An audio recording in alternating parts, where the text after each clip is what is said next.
Warm greetings from the High 10. It is Everyday Shenanigans. This is Saturday Smackdown pertaining to various topics, breaking news. We're going to start off with Megan Boswell. She has now been appointed new legal counsel. WAT News is the source. Thank you. Surrounding the Megan Boswell case, Boswell was appointed new legal counsel this morning. The switch-up goes back to Boswell's relationship with her former public-appointed attorney, Brad Sproles. Yesterday, we told you Sproles filed a motion to withdraw as her counsel after he said the relationship had been strained. And today in court, he said that he felt that he could no longer represent Boswell due to communication issues. Boswell's new defense attorney is Jean Scott, a defense lawyer from the Tri-Cities area. Her trial is set for February. And we've been telling you Boswell faces 19 counts, including 2 counts of felony murder in connection with the death of her daughter, Evelyn. The 15-month-old remains were found on a family member's property back in March of 2020. We'll, of course, continue to follow this case and keep you updated. All right, everybody. WATE News is the source. Thank you all so much for joining me. That's topic number 1. Let's chop that up. Communication issues between the attorney and Megan Boswell. Why? What happened? Were you trying to get her to take a plea, ask not to get the death penalty? I don't know if the death penalty was on the table or not. So was that the issue, sir? Too much evidence? Too overwhelming? As I was reading on some page, might have been Twitter, someone was saying maybe he realized he has children and he's defending a baby killer. I don't know. He has yet to speak. And naturally, he can't speak about that because of client privilege, confidentiality between a client and an attorney. So what happened? Maybe he did feel some type of way, realizing I'm sitting here trying to defend this person, trying to get this person the best deal according to the evidence. She's not listening. She doesn't want to hear what I have to say. She did kill this kid. I know she killed this kid. I believe she killed this kid. This just ain't working out. Is that what happened, sir? Just curious. That's the latest pertaining to Megan Boswell. Hello, everybody in the chat. Thank you so much for joining me. This is Saturday Smackdown, where I bring you various breaking news pertaining to cases I've already talked about and new cases. This will possibly be about 4 topics. The next topic is going to be about this missing family out of Michigan. What's going on with these people? Where are they? 13 on your side, ABC News says somebody has seen them. Here we go. Hold on, you guys. Suzette, Brandon, and Noah Siriglioa were last seen at a hotel in Iron Mountain on Wednesday. And just about an hour ago, we received this surveillance video. It's of the family at a gas station in Gulliver, Michigan. And today we are learning new details from police. We are on your side with live team coverage. Keely Lover spoke to a neighbor who first alerted police about the family's disappearance. We begin right now with 13 on your side's Micah Cho, who has been with police all day. Micah. We're on that gas station sighting on the 17th. Police confirmed that at around 10:40 a.m., the Sirigliano family was spotted at a BP gas station in Gulliver, Michigan. That's about 15 minutes east from Manistee. What you're seeing on your screen is surveillance video of mother Suzette Sirigliano and a silver 2005 Toyota Sienna minivan they're traveling in. 13 on your side reached out to that BP gas station and was able to get a hold of a clerk who said she has been inundated with phone calls from the media this morning, and goes on to say, I'm kind of overwhelmed right now. All I want for their family members to know they were safe, and I'm not really sure what their story is, just hoping they return home.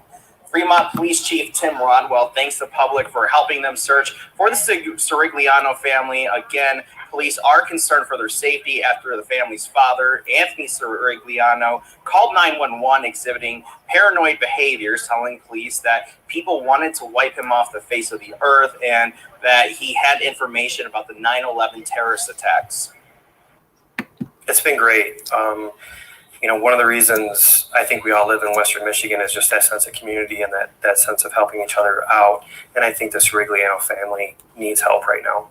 And the working with all of your resources and your counterparts has really been beneficial to try and paint a better picture of what's going on here and to get a message out. Again, the Sirigliano family is driving a silver 2005 Toyota Sienna minivan with a license plate number DJL1982. Police say they're still trying to get information on what credit cards, if any, they might be using and where they may be headed. For now, live in Fremont, Micah Cho. Thank you, Micah. As this story continues to develop, we're staying on top of finding out the latest information. Today, 13 on Your Side's Keely Lovren went back to the family's neighborhood and spoke to a man across the street who says he was there the day it was discovered the family was missing. Keely joins us now live from right where it all started. Keely, what can you tell us? Good afternoon, you guys. Behind me is the Sirigliano home, and it's also the place where just days ago they left behind pets and an elderly grandmother who requires full-time care. And we spoke to a man across the street who says the day that the family of four went missing, that grandmother showed up to their home 2 separate times, and she seemed confused. The second time in the evening, the neighbor says she came into their garage with blankets and pillows and was really cold. He then walked her back to the home and says no one answered when he rang the doorbell several times. I walked her over there, and at first she didn't want to go in there alone. And she's like, can you just sit with me for 10, 15? But I didn't feel comfortable going into a stranger's house, so we decided to do a citizen check well-being. And so we called the cops, and they came out, and that's how they found out, I guess, that the family was missing. She was scared too. Like, she didn't know what was going on. And she knew that they were scared about something, so she should be scared about something. She said that her son-in-law was scared about something, and that he's usually pretty smart, but she didn't know if he was being delusional or but he kept saying stuff that had frightened her.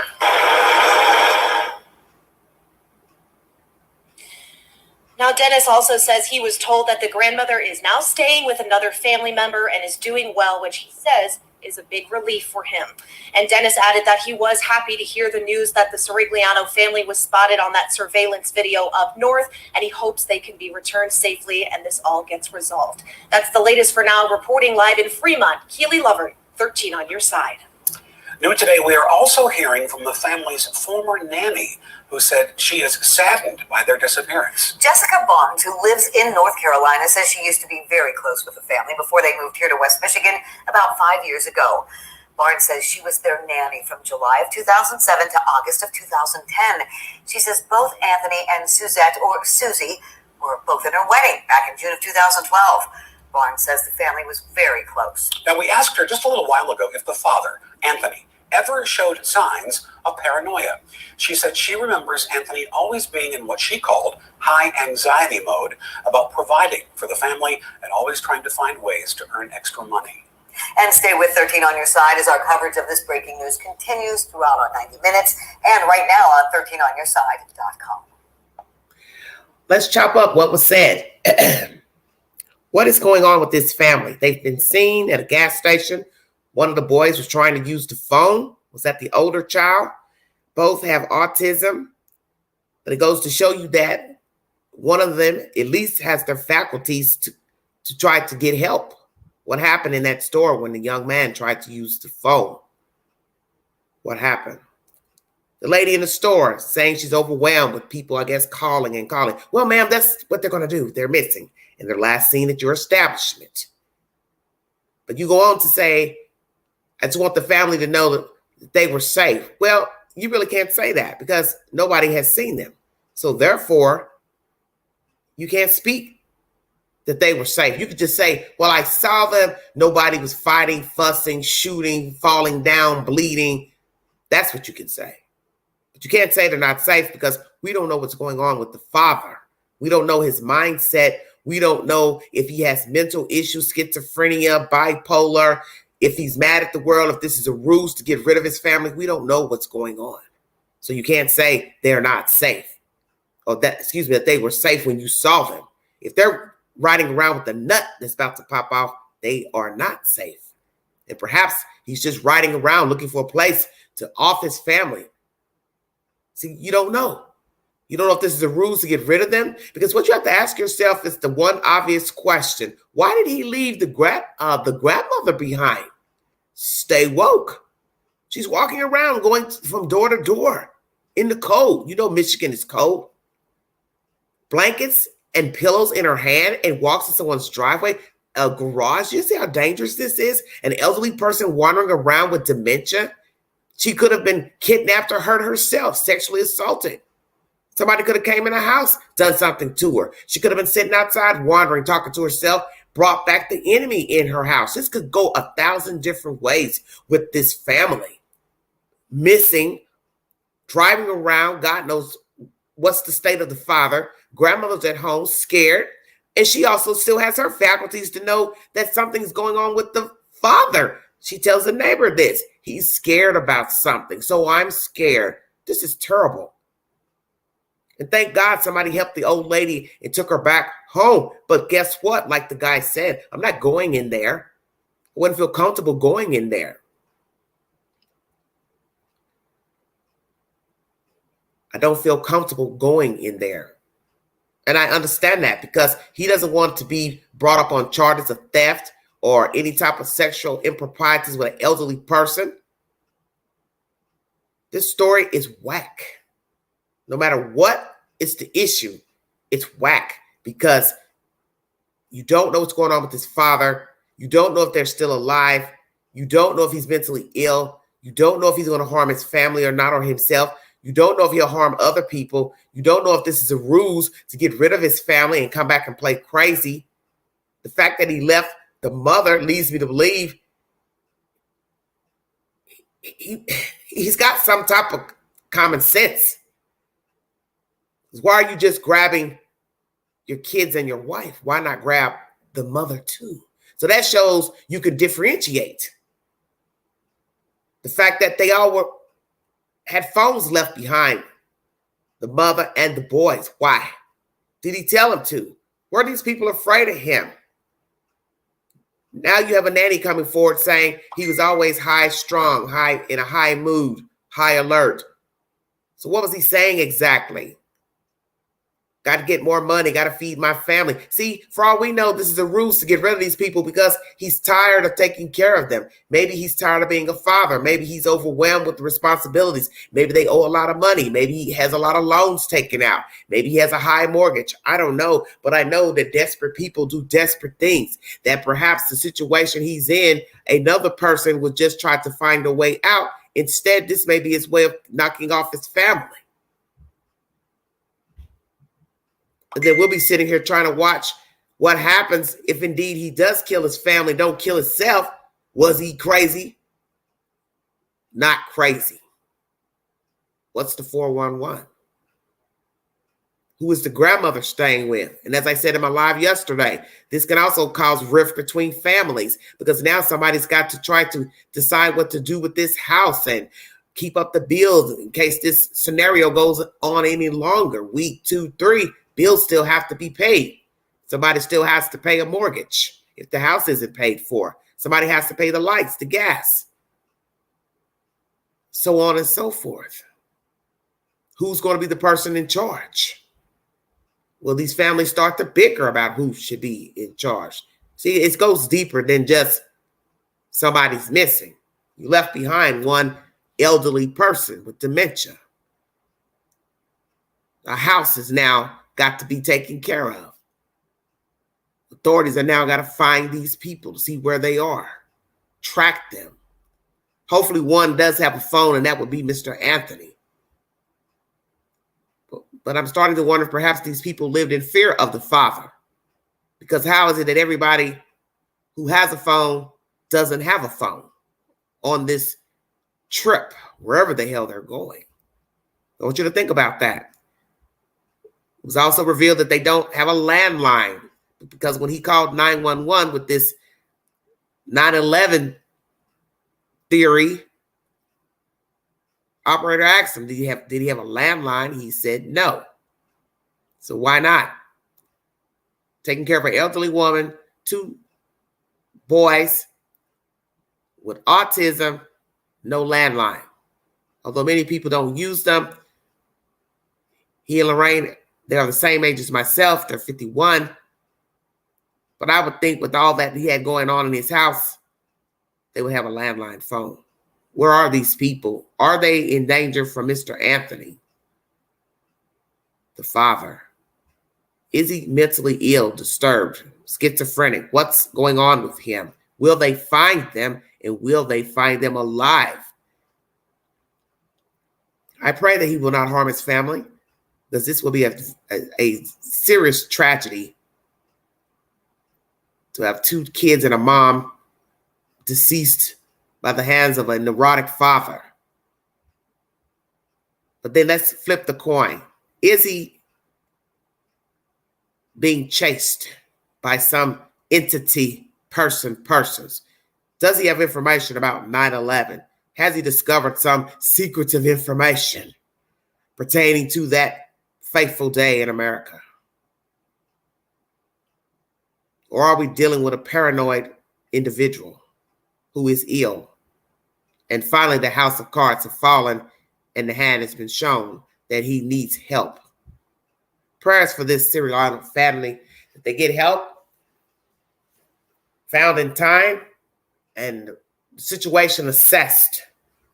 Because perhaps we're dealing with someone who's very ill, been ill for some time, and these people have been living in fear of this father. Because I'm trying to understand how you can get 3 people to leave their phones behind, especially if you say, hey, we're going to go take a trip. The fact they stayed in a hotel means you had to pack the bag, unless he lied to them to say, hey, we're just going to go over to the store. Come on, get in a car. But he misled them. So if he misled them, then that means he's aware of his faculties and he's lucid, and possibly this is a ruse to get these people away to harm them. Thank you for joining me. If you'd like to donate to this great network, $BeGanji 129, Cash App. All stickers and chats are welcome during this live. So far, you've heard about Megan Boswell, new attorney appointed. The last one says he couldn't work with her due to communications issues. And as I said, perhaps maybe he did get a change of heart and realize I'm dealing with a diabolical nut. Satan spawn. She killed that baby. Can't reason with her. Can't help her. Can't offer a plea for her. Tried to save her life.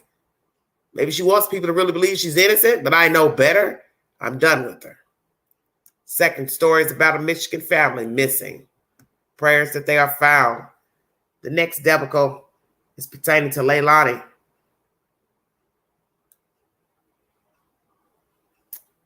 Simon, the mother of missing Quentin Simon. WSAV3 is the source. Why hasn't anyone been arrested in connection to the disappearance of Quentin Simon? That's a very good question. Maybe we'll figure it out.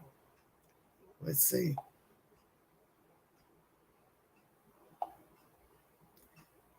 Hello, everybody in the chat. Thank you for joining me. Slow motion this Saturday, but that's okay. The Vols won. Woo! I made a mistake and said we were playing Georgia. I forgot. Georgia's the week after. Played UT Martin. It was a game basically where they just walked over the opponent. Because every time I turned my head to look into my phone, they made a touchdown. So I was like, okay, now what kind of game is this? Not much competition. But anyway, those fellas did give it their try. They tried to come back, but we won successfully. Amen. Thank you all so much for joining me. Suspect. That has many people wondering, why hasn't his mother, Leilani Simon, been charged with the crime? No one has been charged. Why has no one been charged? Because we're not ready to charge anyone yet. We still have work to do. Yesterday, we showed you exclusive pictures of Leilani Simon at a Tybee Island bar. This as officers wrapped up the first day of searching a Chatham County landfill for her son's body. WSCV's lead investigative reporter Brett Buffington is live tonight at a joint task force command center near the search site. And he brings us a new perspective on the question of why no charges so far in this case. Brett? Quite frankly, Tina, that is because Leilani Simon isn't a threat to anyone else in the public. At least that's the opinion of this law enforcement expert I talked with today, asking specifically why Leilani is not in jail. It's the picture so many people are talking about. Leilani Simon at this Tybee Island bar Tuesday night. Servers told us her mom, Billy Joe, was with her. With a few other people, we've learned they ran up a tab over $300. That happened while dozens of federal agents and Chatham County investigators continued their search for her son. It's not necessarily the public pressure, but a deep desire to find that child's body. Art Acevedo, former police chief in Austin, Houston, and Miami, with his insight on why police haven't arrested anyone in Quentin's case. A parent that kills a child more than likely is a low risk to a stranger, to the greater society. An arrest could simply be on hold because police believe they will find Quentin's body. If you think you have a lead where the body's at, like appears you do in your case, it's important to be patient. Today, the WSAV investigative unit learned new details about Quentin's mom's past. Leilani Simon, who told police last month she was on probation, was. Just last year in North Carolina, Leilani Simon was charged with a felony, accused of stealing 2 packs of cigarettes, a bag of popcorn, and a drink from the truck stop where she worked. Chatham County Police have said when they bring charges in Quentin's case, there won't be any doubt about them.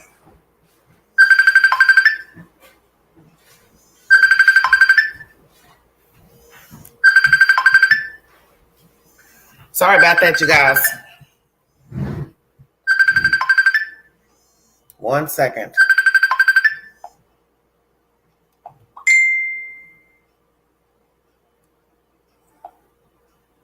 Let's go back to those terms of that probation. Leilani Simon is 5 months into a 12-month sentence there. She has to serve 48 hours of community service and can't be caught committing another serious crime. As for the search today at that landfill, the investigators have come back here to this command center and gone home for the day. There is no update of anything they found there, but they will be back first thing in the morning. Tina? Brett, thank you. If you would like to stay on top of this case, you can do so by going to wsav.com/Quentin Simon. You will find a timeline of events in the case as well as exclusive content of our coverage. WSAV3 is the source. Thank you so very much. Let's chop up what was said. Landfill closed on the weekends. Thank you so much, Tracy. Thank you all for joining me. Everybody in the chat, welcome. The landfill is closed on the weekend, so therefore there is no search. FBI and Chatham County officers are the ones searching in that landfill. Evidence has led them to that landfill. For those who are slow in the comprehension department, stop questioning why they're there. Obviously, they have a reason to be there. That is why they are there. They have gone to the commission's board to ask for $250,000. This Chatham County Police Department, as I brought you information yesterday, they were merged with Savannah Police Department in 2005. 2017, they dispersed, went their separate way. Perhaps this is also a reason why they need money, funds to investigate the case alongside with the FBI. I was assuming the FBI had their own funds to do their part, but obviously somebody's short money in the investigation department because they are still going to be doing investigative work over what they have already gathered. I brought you that information yesterday with the source, and they needed money to cover the costs of this investigation. As I said yesterday, what about anybody else? I've done a little homework. You've had some other people missing in Savannah in the past year or so. One found dead, African-American young man. Another one missing here recently. So, what are you doing about those cases? Did you have the funds to investigate those cases? As I said, all lives matter. You will get another missing person, people at some point while investigating this case, perhaps. Will you have the funds to also allocate for those investigations?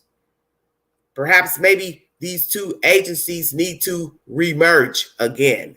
Chatham County and Savannah City Police Department. Are you qualified to handle this investigation? Is the chief qualified? Do we need more seasoned detectives, criminal analysts, forensic teams to gather the information in the field? What are we talking about? Thank you for joining me. Felony larceny by an employee.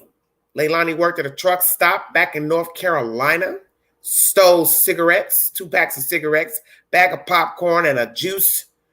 It is considered a felony there in that state.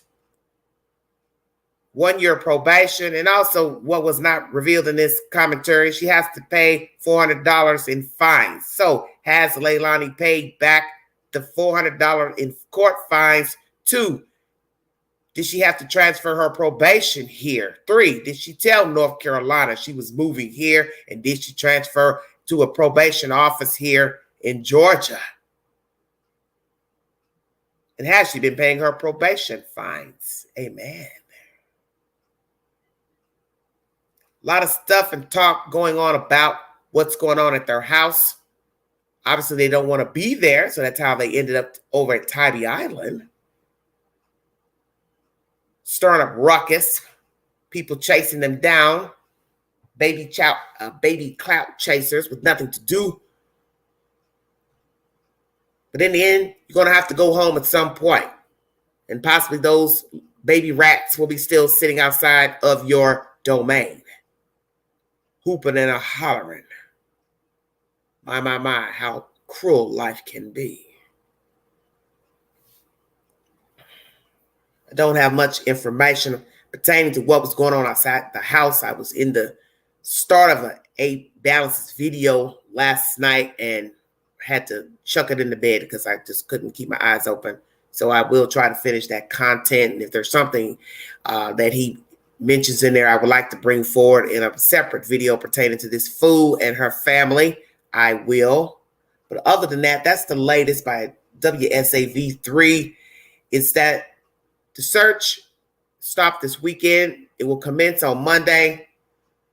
Landfill closed. They are still going over evidence gathered behind the scenes. So that part of the investigation has not stopped. They went to the board to request $250,000, and it has been approved. Amen. Ooh, Lord. You get out of breath when you're talking about foolishness, nonsense. And thank you, Mr. White Boy, for your compliment about my name on my channel. Yes, it's a very interesting name. There are others on YouTube with the same name. Only thing about it, it is rather long. I thought about shortening it, but hell, we'll keep it for now. Thank you all so much for joining me. This is Saturday's Smackdown of various topics and breaking news here in the United States. My last topic is a very controversial topic. Should transgender people participate in sports? You're a guy wanting to be a girl, and now you want to play on the volleyball team, track team, swim team. Should the school board allow you to be on the team, although you're biologically a boy? Same thing for a girl. She wants to be a football player, but should she be allowed to play football and walk around looking like a boy? Thank you for joining me. This is the last topic of this live. Thank you all so much for the patronage. We're going to chop up this subject matter. I'm going to probably bring more content to this topic. That's why I chose it last, because I've had enough of talking about Leilani and that redneck clan down there. I don't give a damn about what they're doing down there. I asked you all a question an hour ago on my community page. Please stroll on over and take the poll. Should transgender females be allowed to compete on female teams or vice versa? 12% of you said yes. 88% of you said no. 52 votes. Thank you for joining me. Thank you so very kindly.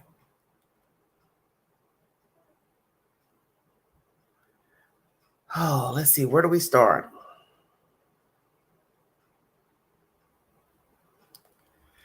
Let's see what the NCAA has to say This is college sports. Atlanta News First is the source. This was uploaded 9 months ago.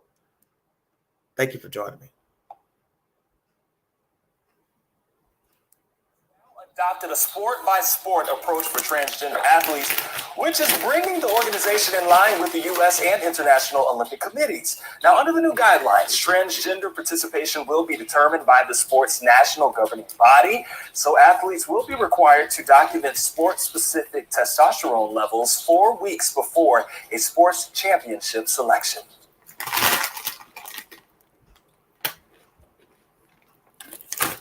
I don't know what the hell he just said. I'm just like, what? I gotta go back. I don't understand that. Sport-by-sport approach for transgender athletes, which is bringing the organization in line with the U.S. and international Olympic committees. Now, under the new guidelines, transgender participation will be determined by the sport's national governing body, so athletes will be required to document sport-specific testosterone levels 4 weeks before a sports championship selection. Basically saying what? They can play then. Okay. There's some craziness going on about a volleyball game. Lord have mercy. Dear God, help me. We're going to talk about that. This last topic is going to be a crossover between should transgender be able to jump into the sport and also the locker room debate. There are some young ladies that do not want to be in the locker room with another teammate that is a male. Is this fair to this person? We're going to chop all that up.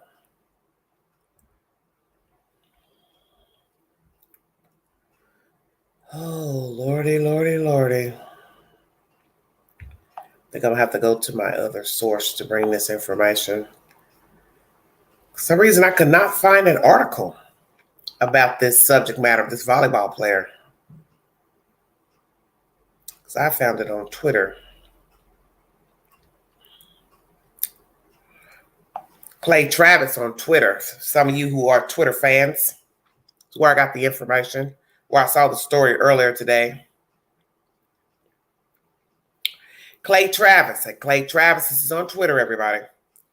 A male volleyball player who identified as a woman spiked the volleyball so hard into a girl's face that she required medical treatment for a concussion and still hasn't been cleared to return to play. Another proud moment in women's athletics.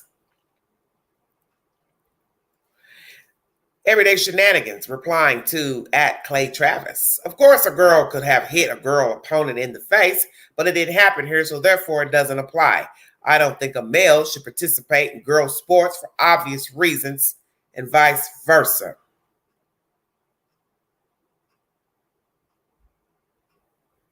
Different people replying.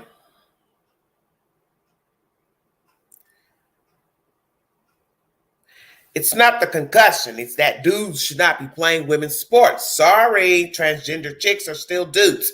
Again, I get you liberals have trouble understanding this because y'all are so soft. Now, Richard, that's not nice because I'm a liberal. But certain things about the queen is conservative, such as family life, valuing family life. The point is, a male has more testosterone. Everybody knows this. I don't see how that would be fair play in a sport with a guy on a team competing against girls, women. It's all the same.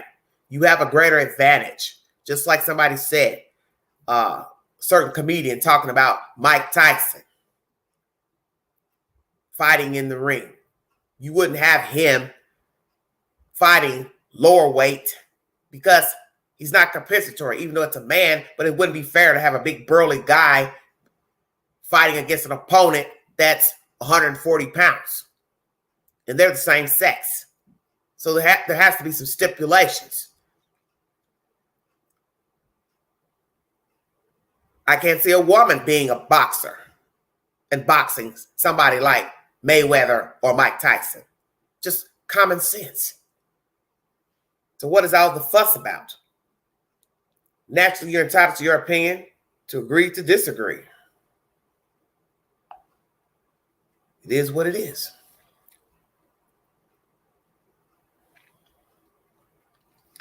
Transgender volleyball player severely injures female high schooler with spike to the face. This was uploaded almost an hour ago. For any serious person, it's been abundantly clear that allowing transgender athletes, biological males, to compete against biological females can cause safety issues in girls' sports. The vast biological differences between biological males and females creates any number of problems, whether through competitive fairness or, in the case of a North Carolina volleyball match, severe injury. The Blaze reported on a local story out of Cherokee County, North Carolina, where a transgender player spiked the ball so forcefully that it caused severe injuries to a young girl's head and neck. There's low-quality video of the incident, which shows the female volleyball player getting hit and collapsing and then staying down for a substantial amount of time. With videos like this, it's no wonder that many on the right are making transgender athletes competing in girls' sports a major campaign issue. According to the Blaze, the injuries that the girl suffered have been substantial, and she still hasn't been cleared. The girl is still said to be experiencing long-term concussion symptoms, such as vision problems, and has not been cleared to return to play, either by a physician or a neurologist. Due to her injuries and the unfair, dangerous physical disadvantages that create a safety issue, the local Cherokee County Board of Education voted to cancel all future games against the opposing school, Highlands High School. The Post-Millennial apparently confirmed the incident and quoted Board of Education member Jeff Tatum saying, "I don't know if that's faster than normal, but it seemed like it was coming off very fast, abnormally, especially fast," Tatum said. It not only hit her in the face, then the ball came off her face with enough force to then go back through the net. Wow, now that's interesting. Another board member said the coach claimed that he'd never seen a spike like it in 40 years of experience. They also explained that the issue of transgender athletes has created a competitive advantage issue that comes up in any scenario with that type of transgender conversation. Let me say this. Hell, coach, you ain't seen a spike like that, because if you've been coaching girls volleyball for 40 years, you ain't seen a girl hit the damn ball like that because she's a girl. Not to say a girl can't have a powerful punch, but you've been coaching girls. That's the point, not boys. So a boy was hitting another girl. That's why the force was so hard that it hit her in the face, knocked her out, and bounced back through the damn net. Ding. They also explained the issue of transgender athletes has created a competitive advantage issue, as I already said before, in any scenario with that type of transgender conversation. The dominant culture conversation around transgender athletes, usually biological males, competing in girls and women's sports, is generally focused on the happiness of the male involved. Yes, it does. Let's see. I want to see how long this is going to go. Instead of asking the girls how they feel about being forced to compete at a disadvantage after training and working hard to maximize their abilities, schools, administrators, corporations, and the media choose to prioritize the feelings of the transgender person involved by focusing more on appeasing the gender activists who push for unrestricted competition at the expense of girls and women. These institutions have enabled this kind of behavior. Their ideology and political agenda requires them to ignore the fundamental biological differences between men and women. So young girls, through no fault of their own, are placed at an increased risk to placate radical gender activists. The media is so supportive of these measures that the local news story from the North Carolina ABC affiliate entirely omitted the fact that the girl was injured by a transgendered athlete. Telling the truth is less important than protecting an ideology. Until intellectual honesty and basic fairness returns to these conversations, there will undoubtedly be more instances like this, where young girls are put in harm's way by adults too cowardly to protect them. This was written by Ian Miller. Let's hear what our Mr. Clay has to say. Let me try playing that if I can.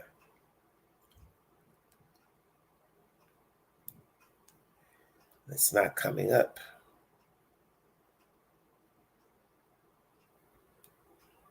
School district voting to forfeit games against their rival after a young female volleyball player suffers a serious head injury. Here's the catch. She was injured after a transgender girl, so a biological boy, hit the player in the head with a volleyball spike.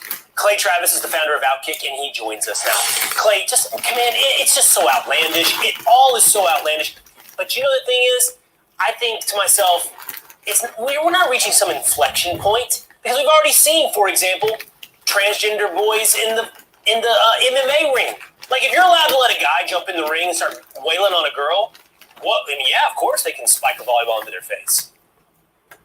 Yeah, Will, I think this is such an important conversation that still a lot of people are refusing to acknowledge. Biology's real. At Outkick, we have a story up about this, and the coach said he'd never seen a volleyball hit that hard in 40 years of coaching girls volleyball. And other people, you can see the leaping ability of the athlete. This is obviously a grainy video.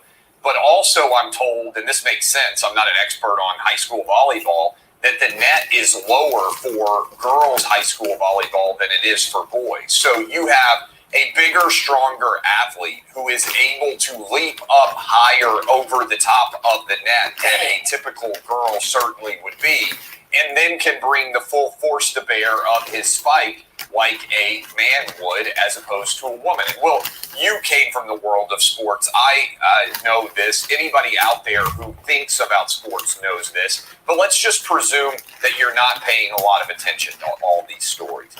Go to Little League. We don't let, in an 8-year-old Little League game, and I have coached 8-year-old Little League, if you suddenly showed up with a 16-year-old and tried to say, well, he identifies as an 8-year-old, Lord have mercy, so he gets to play Little League baseball, every single parent would say this is totally unacceptable. What are you talking about? We divide schools based on the size of the school, right? You have the 5A school, the 1A school, because we know that the number of kids in a school can dictate how good a team will be. In boxing or UFC, there are weight classes to dictate. So Mike Tyson back in the day didn't get to fight against a flyweight. We have age distinctions, as I just said, for purposes of Little League. This is a seismic difference, all right? And anybody out there that has not realized that it is patently absurd that one day somebody can be a biological man and the next day they can decide to be a girl, and that they then get to compete against women's athletics and, oh, by the way, use the locker rooms and everything else, just flat out wrong. And the vast majority of the American public, it's 80-90%, certainly of anyone who understands sports, thinks this is ridiculous. It has to stop. There is no way to defend it. And to me, it's become a political issue, unfortunately, because so few Democrats will actually address the craziness that's going on in our youth sports all over the country. So well said, Clay, and you're right. So those that think this is okay are too far gone and lost. What this is it's a call to those that recognize it's not okay to not let it be okay. I think there's way too many in our society that kind of go along to get along, and I'm sure in some ways you and I are both guilty of that on various issues. This is not okay. This is dangerous, and everybody needs to stand up. Really quickly, let's go to college football. Ole Miss, LSU, a question of how. All right, we'll stop it right there. Fox News is the source. Conservative commentary, maybe to some of you, but I agree. You don't let a 16-year-old play Little League ball. Same if it was a softball team for girls, and they were 8-year-old girls playing softball, you wouldn't go get a 16-year-old boy and put him on the team. Naturally, he would have a height weight advantage. It's common sense. Men are built different from the moment they come out their mother's womb as infants, small children, boys. Are we catering to the ideology that we're just supposed to go along, as he said, with the flow? It doesn't matter even whether you are Democrat, Republican, you still have to use common sense. That's the purpose of having girl teams is because you're biologically a girl. You try out for the team, the coach chooses you, boom, you're on the team. But how is it fair to have a boy who's built differently, bigger, to be running up and down the court or jumping over the net, an opponent of a female? I don't agree with it. I don't agree. That's my personal opinion.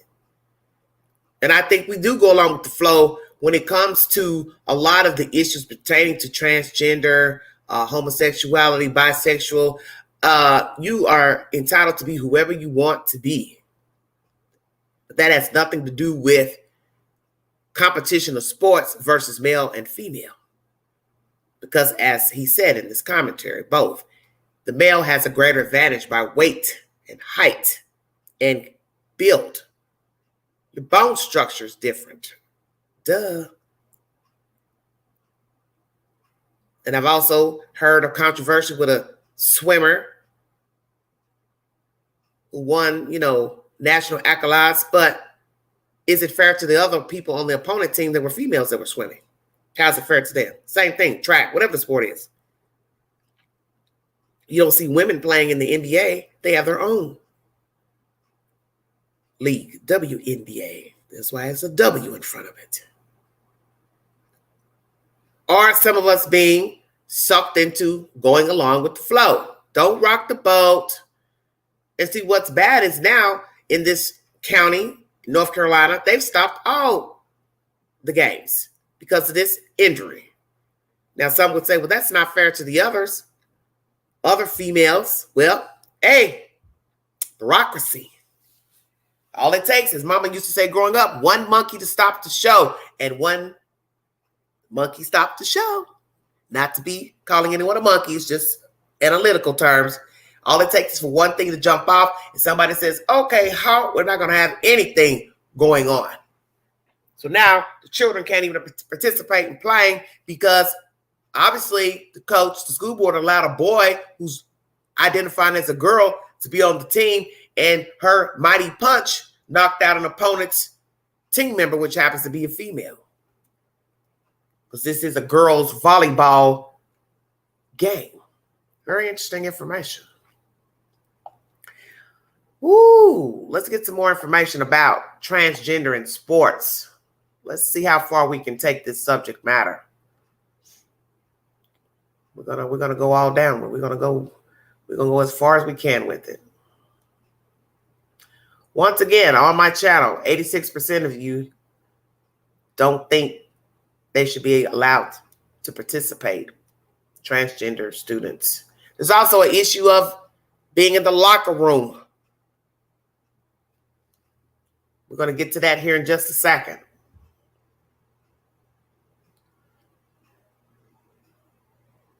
Do transgender athletes have an unfair advantage in sport? This was uploaded 3 years ago. CBC News is the source.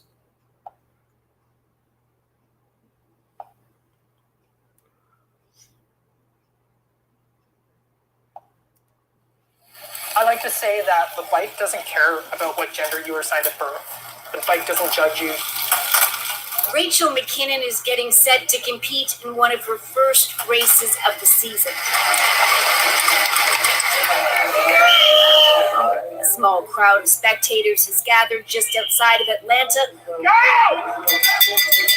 to cheer on some of the local cyclists. Rachel McKinnon, why are you up now? No one appears too concerned with McKinnon during her time trial, but in the past, she's found herself at the center of a political firestorm.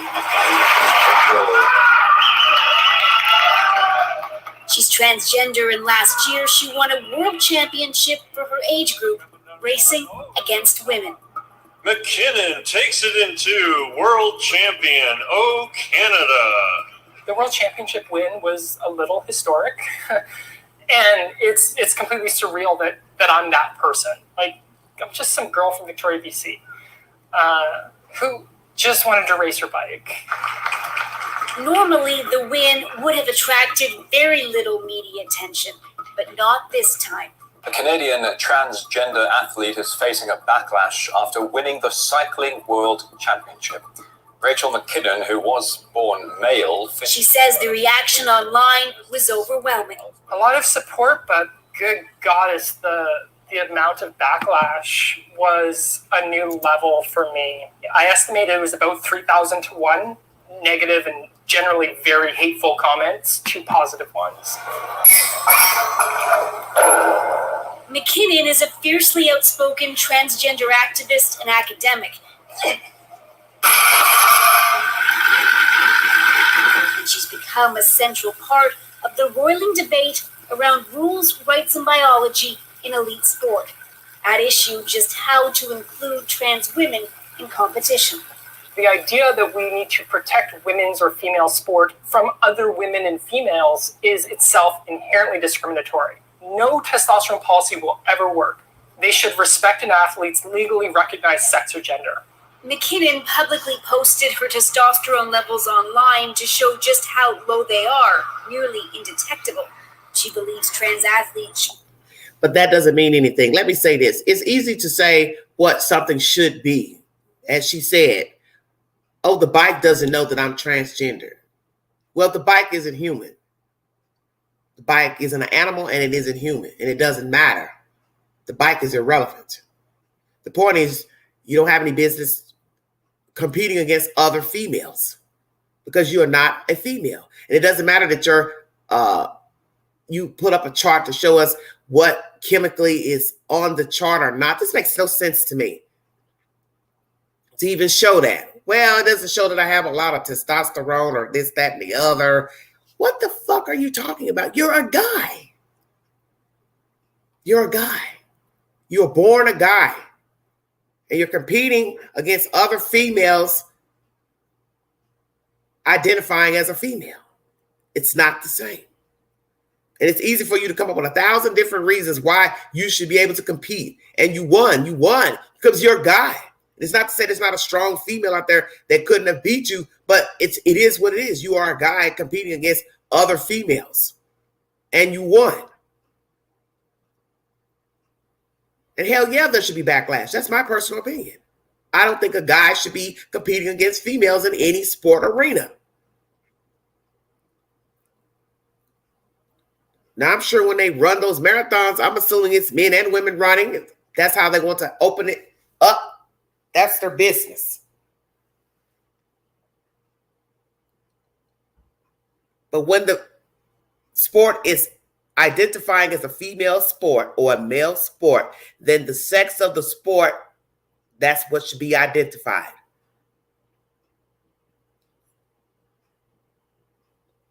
A men basketball team, then it should be men on the team biologically.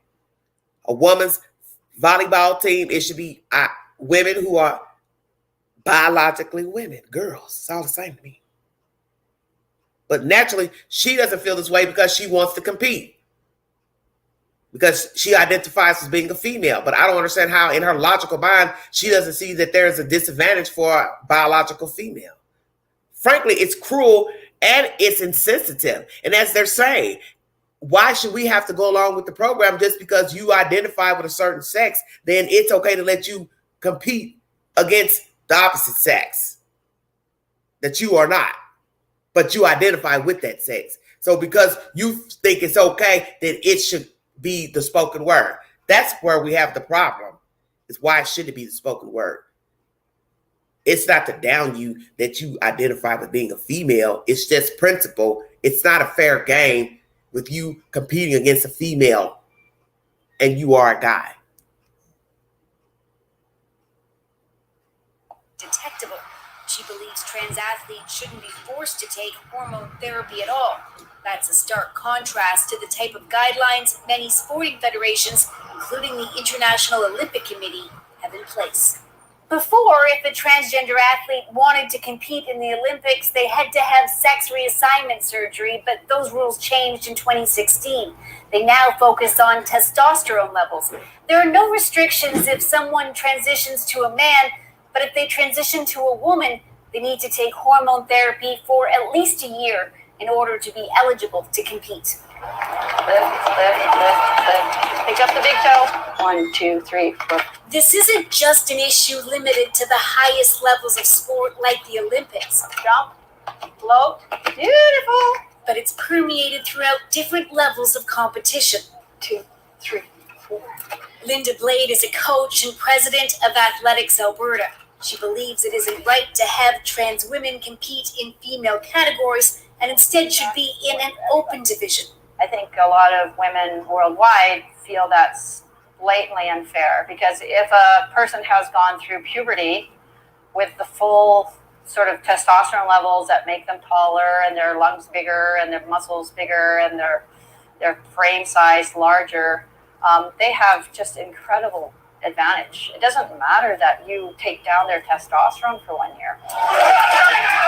She says competitive sports already separate people based on their body type. For instance, she says flyweight boxers don't compete against heavyweights. In the U.S., trans athletes have sparked a lot of debate. In Connecticut, some parents started a petition demanding a rule change after 2 trans athletes started winning girls' high school sprint races. Online, the conversation has turned particularly toxic, with insults thrown from all sides. Blade says many are afraid to speak up and share their opinions. Everybody's made to feel like a bigot if they say something wrong, and then the mob comes after you, the social media mob. I feel like we need to really have this conversation in a safe way, where we're all able to say what we want to say without just assuming that we all hate the other side. Hello. Liv? She questions why there's such a rush to introduce a transgender policy, saying the ramifications haven't been properly studied. But there is scientific research underway. Everything you got, here's where it counts. Come on, let's go, let's go, let's go, let's go. Inside this sports lab, Jillian Bearden is being tested. Wow. Tested for what? Testosterone levels. See, this one, this is buffoonery. Why does somebody need to test the levels to prove a point that you're a boy underneath there? This makes no damn sense to me. Bearden is being tested. Awesome part of the test. Her oxygen intake is measured and her blood is taken. Just hang with it. Stay focused. She's part of a research study and is an ideal candidate because she was tested before she transitioned, so there's baseline data. Overall, her power is down by more than 11%. You're doing all of this testing and you're making the data available for research. Like, why is that important for you to have that information out there? It gives me a safe place, and the women I compete with, knowing that I'm legit, let's say. There's no question that when I'm on that podium, that I'm on there because of any other reason than I'm an athlete, and I train my ass off every single day. Bearden is a road racer and recently won a women's state championship. She believes trans athletes should be required to take hormone therapy and get their testosterone levels tested because her performance data shows just what kind of difference it can make. I do feel that if you want to compete in the women's field, that you have to comply with the rules that are out currently right now.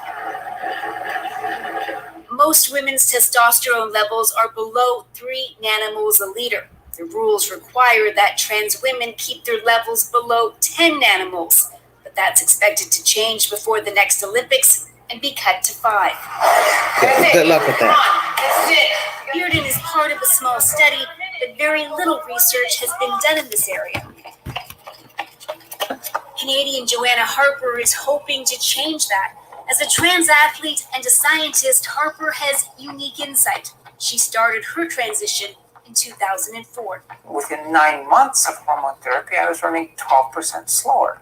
And that's the difference between serious male distance runners and serious female distance runners. As a long-distance runner, the gap was shocking, but as a medical physicist, intriguing. So she set out to track trans athletes, including Bearden. Harper became an advisor to the IOC, and this fall will help lead a much larger study at a university in the UK. She says there are still gaps around understanding how athletes are affected by gender transition.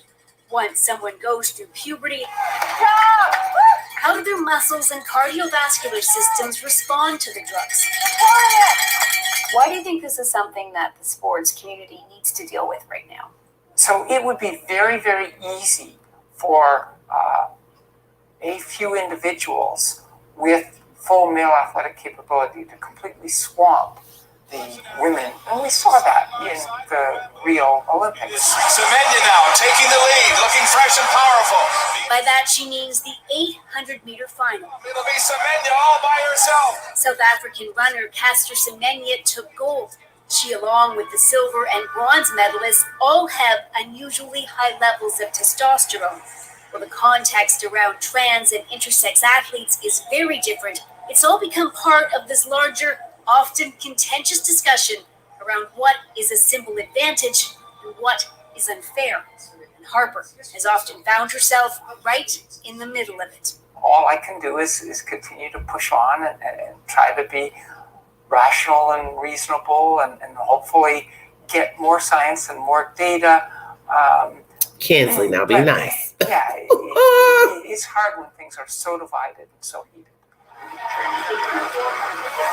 And often public and very personal. Rachel McKinnon said she had to ask for people to flag the hateful content that was coming in on her Twitter feed. These fears that trans women are a threat to women's sport are irrational fears of trans women, which is the dictionary definition of transphobia. And we need to call it what it is. McKinnon may be one of the most vocal activists in this entire debate, but tonight at this race, she was quieter, even appearing apprehensive. She chose to race alongside the men in one event because they would push her. Well, maybe she should focus on that then, since they would push her. How about doing it all the time? Afterwards, though, it was the women who wanted to meet her. I hope that by the time an athlete who's trans gets in the Olympics, that we celebrate that and not revisit this debate over again, whether it's fair or not. But that might be wishful thinking.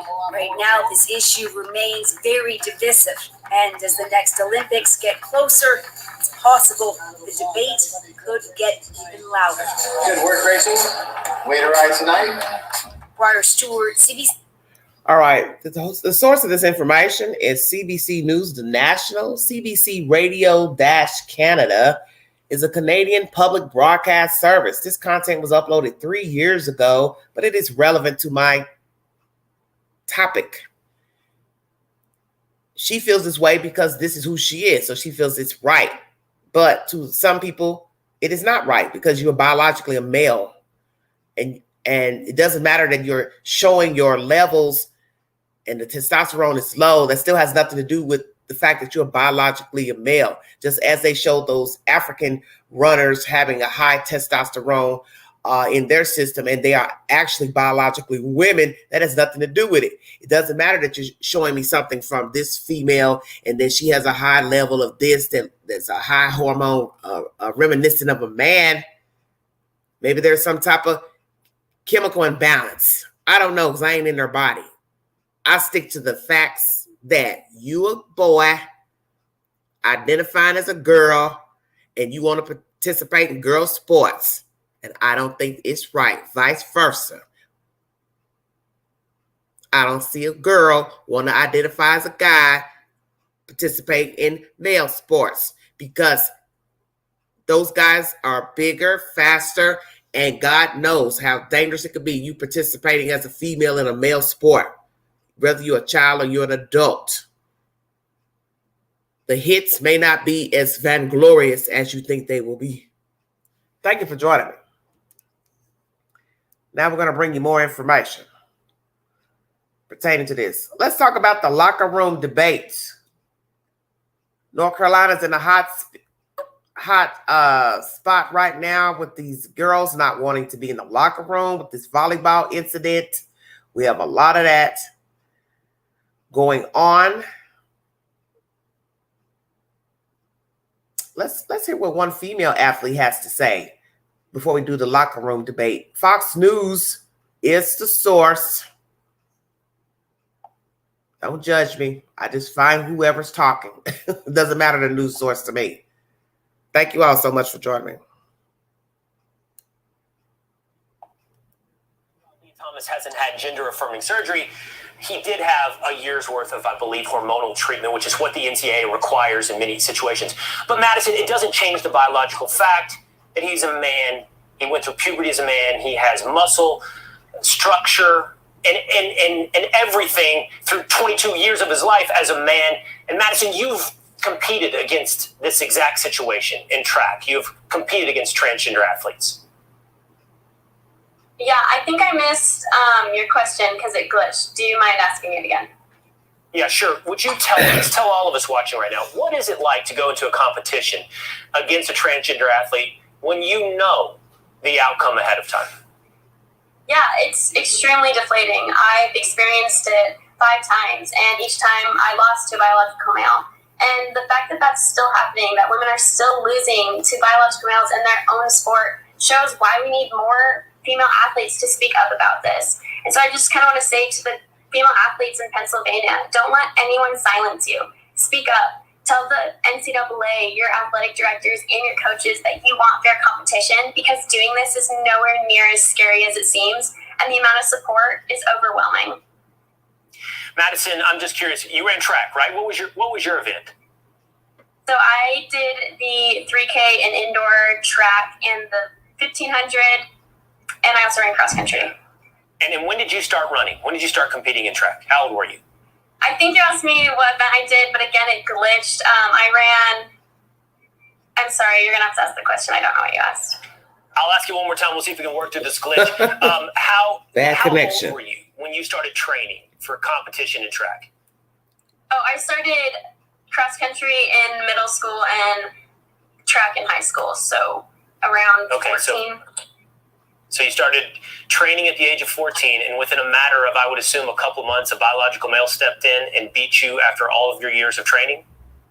Yeah, so my first collegiate race, I raced against a biological male, and they beat me. It's somebody, to your point, Janet Evans, Missy Franklin, Katie Ledecky, somebody has to step up and say this is not right. Mm-hmm. This is not right. Mrs. Wagner, I'd love to get you in on this. I mentioned what the NCAA rules are about hormonal treatment, and different states at the high school level have different laws. What should the laws be when it comes to this? They're simple. The law should be that biological women compete against biological women, and the NCAA policy doesn't require the University of Pennsylvania to deny a fair playing field to women. It doesn't require that at all. In fact, what it's doing is prioritizing activists over women athletes, and by denying them a fair playing field, they're refusing again to recognize legitimate biological distinctions, and that hurts women and girls the most. And I think many are guided by empathy, but they're prioritizing empathizing with one individual over another. The hundreds, the thousands of Madisons out there that have trained their entire life. It's very selective in where you apply your empathy. And by the way, it's the end of women's sports. Madison and Kirsten, thank you both for jumping on with us tonight. Exactly. Why should one side be more than the other? You want empathy because you want to identify with a female and you're a guy, or vice versa. What does that have to do with competing in the sports? That's why we have separate sports for guys and girls. It's not to say that one is better than the other. That's just the way it has been. I think some things do need to remain the same. We're in a modern day, yes, but it does not mean we have to conform, take everything and switch it up just because people are identifying with a different sex or gender. Hell no. Some things need to remain the same. That's my take on that. So one person's crying and moaning, why are they making a big fuss? I identify as a girl. But you're not a girl. And you're playing against other females, and it is not a fair advantage for the other females. And so maybe you should put the shoe on the other foot and see what it's like to be a girl who's worked hard, achieved greatness in her sport, and she can't get a win because she's competing against a damn guy. So why don't we just have open sports?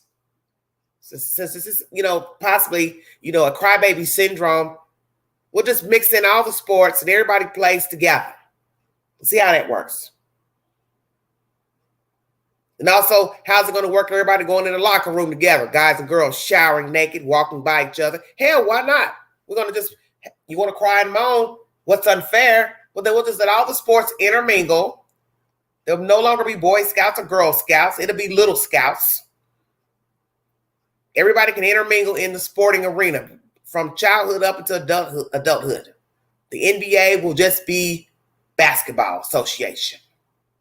National Basketball Association.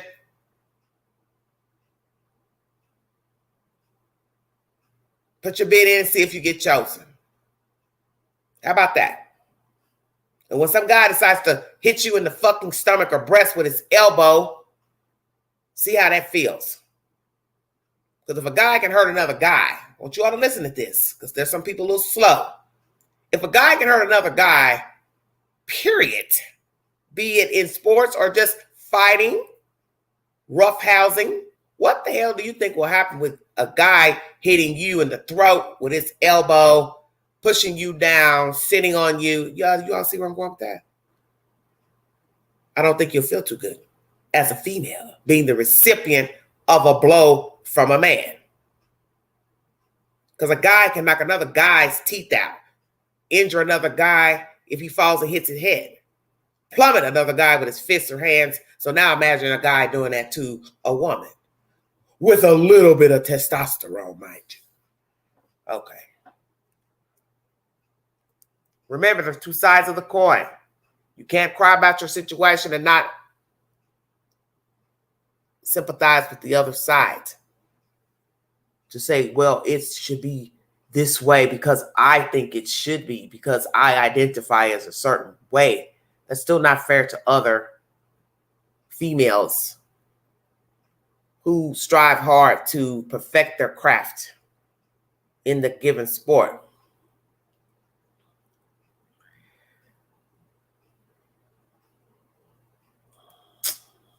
What do we have here?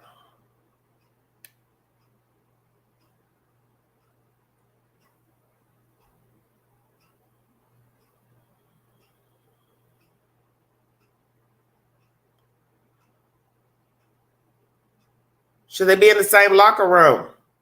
Guys and girls. How do you all feel about that?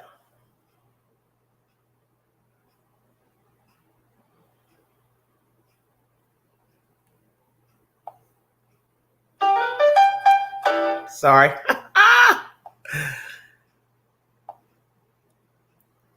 Randolph Union High School draws national controversy over decision regarding transgender students.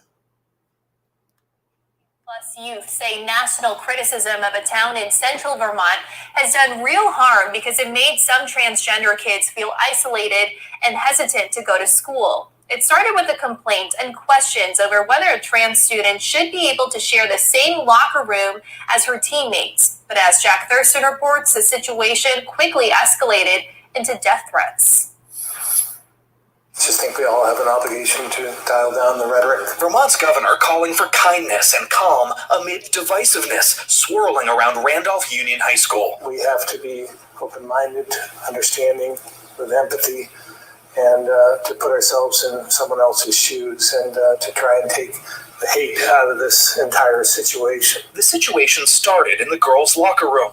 At least one volleyball player was vocal about feeling uncomfortable that a transgender athlete from the team is in the changing area with the other girls. Meanwhile, the trans student's family has said she's actually the one hurting here as the target of bullying and harassment. The school put a pause on the team's use of the space while it investigates. And at the agency, we expect the school district to leverage those tools to do what's best for the community, but also to ensure student rights are protected. Now, for some context here, state guidance for schools does say a transgender student should not be forced to use a locker room or a bathroom that conflicts with their gender identity. But new battles in the culture wars emerged when the dispute got national attention. Caitlyn Jenner, for example, labeling the school's response backwards and tweeting shame on Vermont.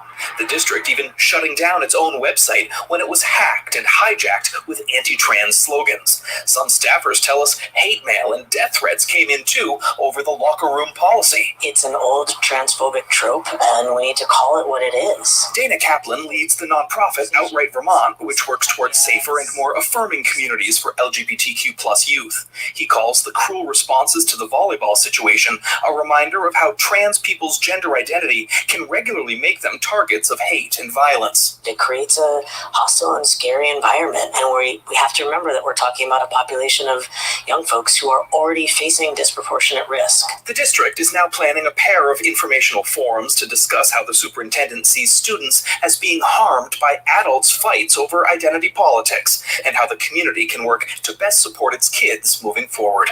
In Randolph, Jack Thurston, NBC5 News. The ACLU of Vermont also issued a response after the incident drew national attention. A spokesperson for the organization says the incident should serve as a reminder that All schools have an obligation to ensure every student's safety and a shared responsibility to respond when trans youth are harmed, to reassure them that their rights are not up for debate. NBC5 is the source. WPTZ. Well, let's talk about that once again. Why is it important that only one side is being heard? I want to play, I want to play, I want to play. I want to be in the locker room, I want to be in the locker room. But as they said, there's some people who don't even feel safe in the locker room or bathrooms. So see, it's a flip of the coin. Perhaps the girls don't want to play with a boy on their team. They have that right as well. You're the transgender wanting to play, but yet the girls don't want to play with you. So why should their feelings also not be acknowledged? Because once again, as I've brought you content in this live, the male has the advantage due to weight, the chemical buildup of a male. Whether his testosterone level is high or not, it's not the point. The point is you're still a guy, you're still a boy. And now here we have in Vermont an issue with the locker room not being accessible to anybody. So now how is that fair? I can't shower, I can't clean myself because somebody or us don't want the boy in there that's transgender. It's just an all-around argument. But as the commentator said on Fox, you have to consider everyone's feelings, not just a transgender person. Because you can't just, as he said, nod your head and act like it's okay if that's what you're not in agreement with. And I don't think males, you need to be in women's sports, girls' sports, vice versa. Girls don't need to be in boys' sports, men's sports. For what? Now, as I said, running competitions, I believe they have it open to men and women, but I'm speaking of designated sports because each side has its own sport team, plural. And now in different states, Vermont, North Carolina, we have issues now where each place is closed off for locker rooms because people got difference of opinions or who should use them. And I get it. You identify as a female. You want to be a female, but you can't be a female. You can't be an entire, you just can't be a woman. I don't care how badly you want to be a girl or a guy, whichever sex you are, you can't be that. A woman can never be a man, and a man can never be a woman. It's just the way it is. You can doll up all you want. You can take all the hormone pills you want. That's not you. And that may be offensive to some people. And some people may think, well, you just don't like gay people, and that has nothing to do with it. Has nothing to do with it. It's principle. You will never be that person. That's the whole point. You can identify with whatever you want to identify with. That is your choice, your God-given right to identify as whomever you see fit. But legally, morally, a guy is a guy and a girl is a girl, woman is a woman, a boy is a boy, so on and so forth. I can cry all day. I identify as a butterfly. Let's just go there. I identify as a butterfly. Perhaps a dog would like to be a butterfly. A dog would like to be a turtle. Do you all see where I'm going? The turtle wants to be the dog. The turtle says, I'm little and nobody pays attention to me down here, and I get stepped on. I'm a little bitty something. I'd like to be a dog. I can take care of myself better. The bird might want to be the horse. You see where I'm going with this? But they can't. The bird can't be the horse. The horse can't be the bird.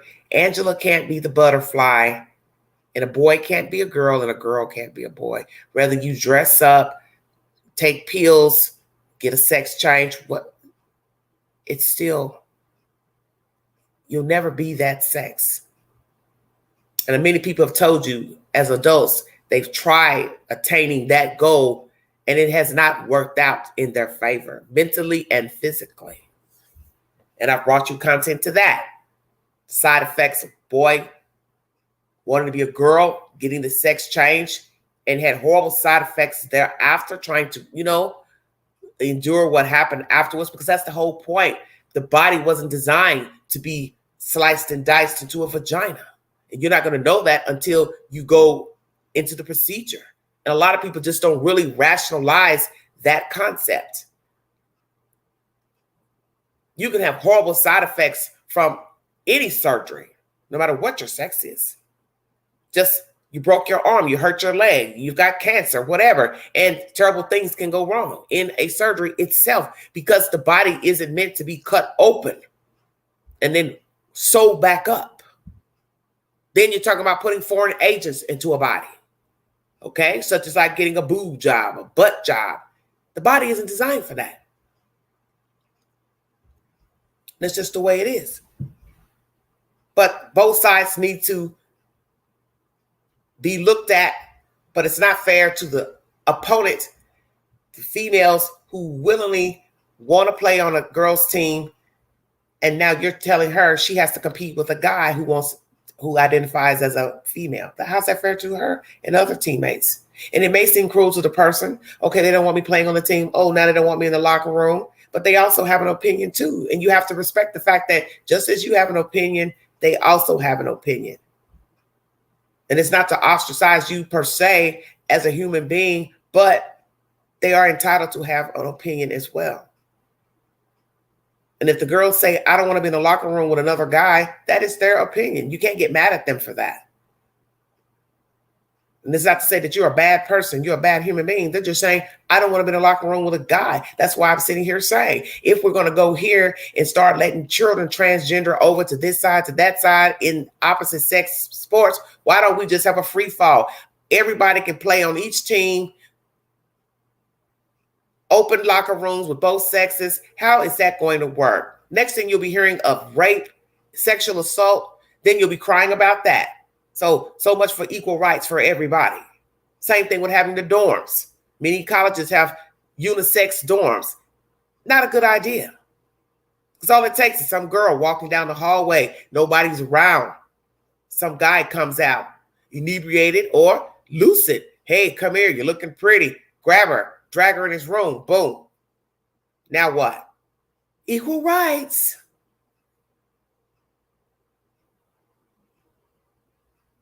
Sometimes equal ain't fair. How about that?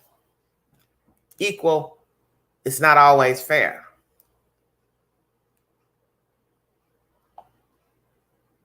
All right, let's get on with the next. That was WPTZ, NBC 5, pertaining to that Randolph school. As I said, you're entitled to your opinion.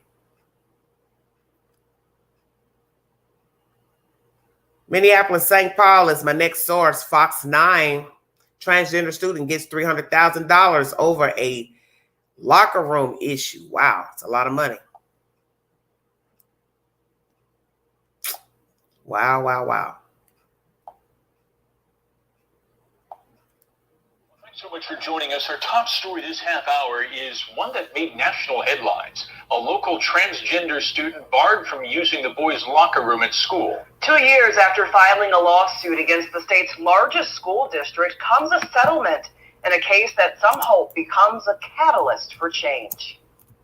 2 years after filing a lawsuit against the Anoka-Hennepin School District, the transgender student at the center of a discrimination case is awarded a $300,000 settlement. My goal was not just to improve my own situation, but to make a difference. Nick Himley's complaint stemming back to 2015 when he was a freshman at Coon Rapids High School.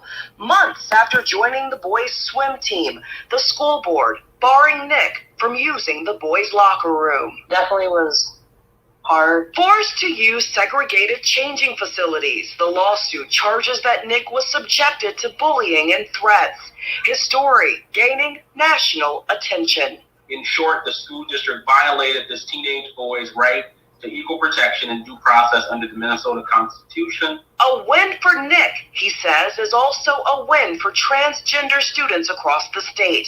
In addition to the settlement, the school district also agreeing to several reforms, which includes developing a policy to allow every student to use all facilities consistent with their gender identity. Our message to transgender and non-binary youth in Minnesota is, we are here for you, we support you, and we will not stop fighting for you. I know that just by being here, by standing up and being visible, I can make a difference. We all can. Emily was represented by the American Civil Liberties Union, Gender Justice, and Stinson LLP. Last fall, the State Court of Appeals ruled that it is a violation for school districts to segregate transgender students. The Anoka-Hennepin School District releasing a statement today that reads in part, the Minnesota Court of Appeals has established clarity for transgender student access to locker rooms. The district has modified its policy and proceed. All right, everybody. That's Fox 9 Minnesota, Minneapolis, St. Paul. How do y'all feel about that? This person getting a $300,000 settlement over a damn locker room issue. How's that right? 1 minute you're saying they're bullying you. So ask yourself this. If they're bullying you because you're a boy, I don't know which one you were, because I'm confused. If you're a girl trying to be a boy, let's say, why are you wanting to be around boys and watching them undress and they're naked? I'm just trying to understand. And why you would feel safe if you were indeed a girl identifying with the boy, because I'm sitting here looking at him. He's got a beard, so I'm assuming he's biologically a female. This is where this makes no sense to me. See, this is where I think a lot of people are selfish. And a lot of people are using, I'm going to say it, their gender, their sex, to just hoop and holler, to get attention, free money, all that. And some people love to say it about racism. Well, they're black, they're just raising hell, they want money for this, blah, blah, blah. They're saying it's racial. A lot of issues are racial. Because naturally, a person's never going to tell you, yeah, I'm a racist. Yeah, I don't like Mexicans. I don't like blacks. Nobody's going to sit there and tell you that. You got a few who are willing to tell you, hell no, I don't care for this group or that group. Not many people are going to tell the truth. But I don't see why a person will want to be on a team, let's say, and they see they're having problems. They see that the children are not liking them on the team. You should know that the locker room goes hand in hand with the team. The team has to be able to change their clothes. This is common sense. When you go to gym class, you have to go in a locker room and change your clothes. So why would you even want to be in there with boys? Although you're identifying as a boy, but why would you want to be in there knowing there's going to be 1, 2, or more that don't want you, 1 on the team, 2 in the locker room with you? Then let's say something happens to you, you get assaulted physically, sexually. Now that's a whole nother subject. Oh, they raped me, they did this. Okay, well, guess what? Because you didn't have no business in there. You didn't have no business in there. No girl has any business in a locker room filled with boys, vice versa.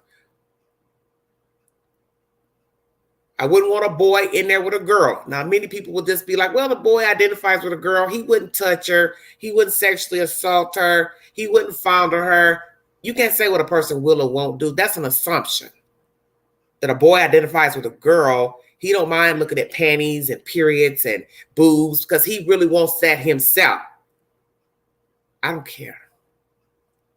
I don't believe in meshing the two because we have enough problems already with sexual assault.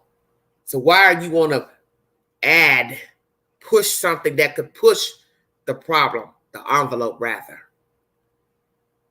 I think many people raising children don't want their children in locker rooms with opposite sex. Because most people haven't even talked to their children about sex, relationships, gender issues. So they don't want to come home and hear, oh yeah, mommy, by the way, we can now go shower with the boys. Say what? Hey mom, yeah, the girls, they shower with us now.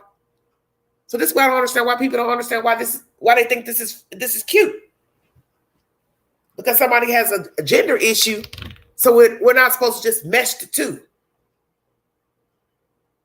Same thing with the bathrooms. A guy identifies with a girl. He's walking around looking like a girl. Well, he feels funny now going in the men's restroom to pee and make a bowel movement. Okay, we get that. But there's people who don't want a guy in the bathroom with them. And he's a guy and she's a female, whether he's dressed like a girl or not, whether he identifies with me as a female or not. I don't want a man in the bathroom with me. You damn right. Because we already have issues of men walking in women's restrooms, assaulting them, hiding in the bathroom, waiting for a victim. And this is what the problem is. Some of you are so blind, you're just going to think for another human being. You can't think for somebody else because you don't know people. You can't say, well, he identifies with a girl. He wouldn't touch her. He wouldn't sexually assault her. You don't know if he really identifies with that or not. Anybody can dress up like a woman and go sit up in a fucking women's restroom and do some very naughty things in there, if you get my drift. You can have a guy deliberately go dress like a girl, female woman, just so he could sexually assault a woman in the restroom. And I don't see why this guy, girl, whatever he identifies with, had a problem with them having a designated bathroom at the school. Why do you not want to go in there and shower change? Who cares? So long as the damn restroom is clean, go wash your tail, put your clothes on, and get on back to class. Because see, the flip side of that would be somebody else would be complaining, saying, well, there was no restroom available for me to go in where I felt safe. This kid had available bathroom, locker room, or whatever, and he's complaining and sues the school. See, this makes no sense to me. This makes no sense because most people are moaning and complaining they don't have a safe restroom to change in. So this school had a place where you could go and be either sex, and you still ain't satisfied. This is bullshit. And my thing is, do you feel better about the end game? How about that? That's what I like to know from this kid. In the end, were you satisfied with the results? You want to be on the team. Perhaps they don't want you on the team. They're not making fun of you. And yet you would want to go in a locker room still with these said people, which makes no damn sense to me. And then your parents sue and get a $300,000 lawsuit. I'm utterly confused. Because if I was being teased as a transgendered person about being on a team and those teammates didn't want me there, I don't think I would really give a fuck about changing with them in a locker room. If they don't like me, think about what you're saying now. Why in the hell would I want to be alone with them in a locker room?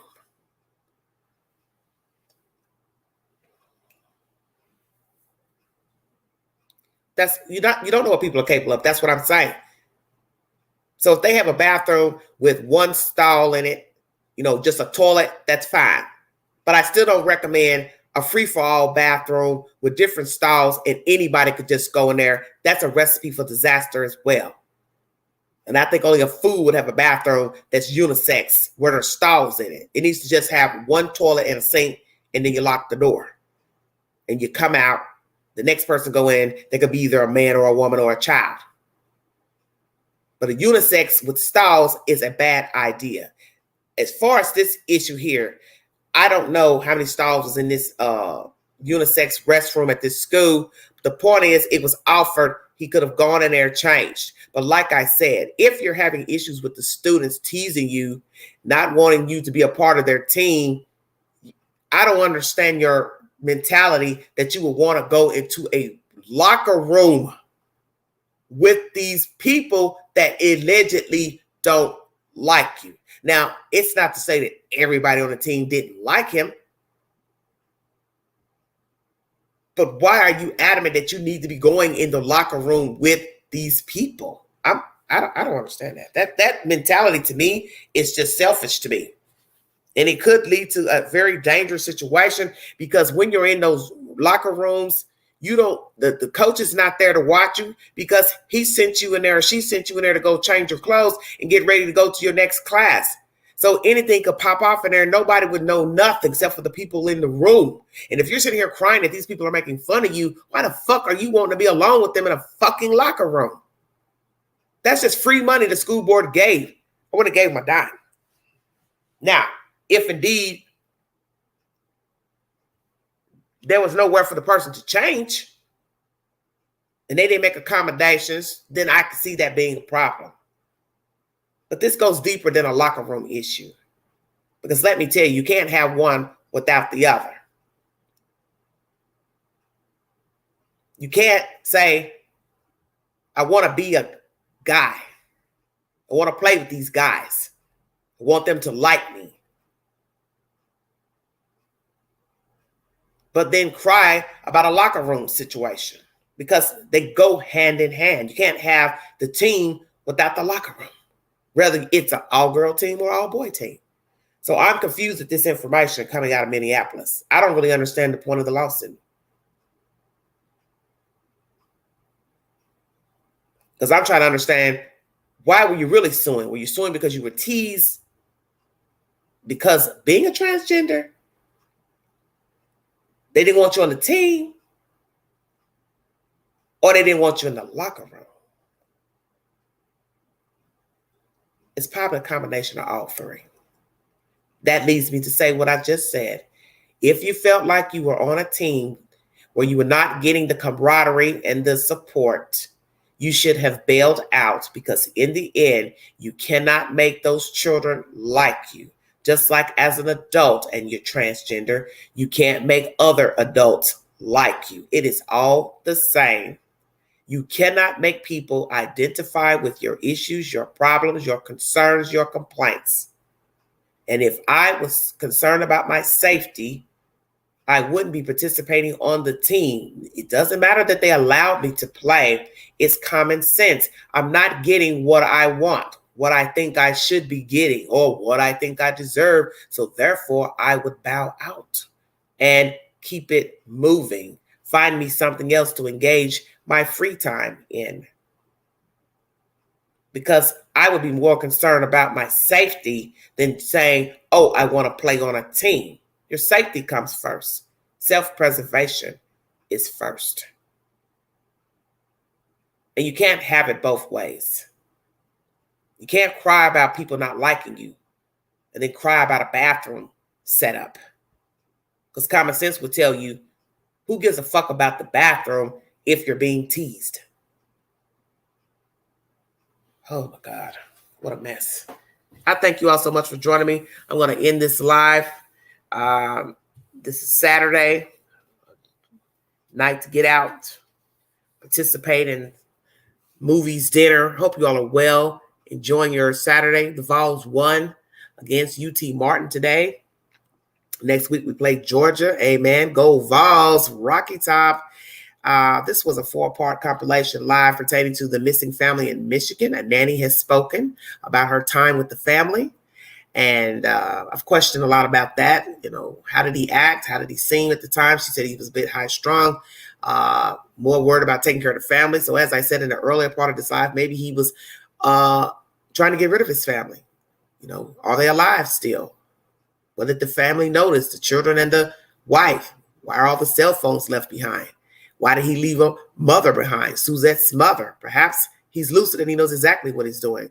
Maybe this 911 call to the police was a ruse because he knew he was going to knock his family off, and maybe he was setting it up to make it look like he was crazy. I don't know, but I'm praying for all of their safeties. And if indeed they're alive, they find them in time. And if the father is mentally ill, they get him help. I also brought you information about Megan Boswell. She has a new attorney. Her attorney has thrown in the towel due to communications issues. I also mentioned that possibly he realized, hey, this is a baby killer I'm defending. You can't reason with her because she's a baby killer.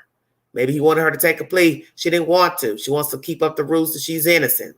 Baby accident, rolled over on a baby, so on and so forth. It takes a strong person to sit beside a person who's committed such a heinous crime, don't you think? Then there was Leilani. She has not been arrested for the murder of her child. The landfill is closed, but they're still scouring over evidence behind the scenes.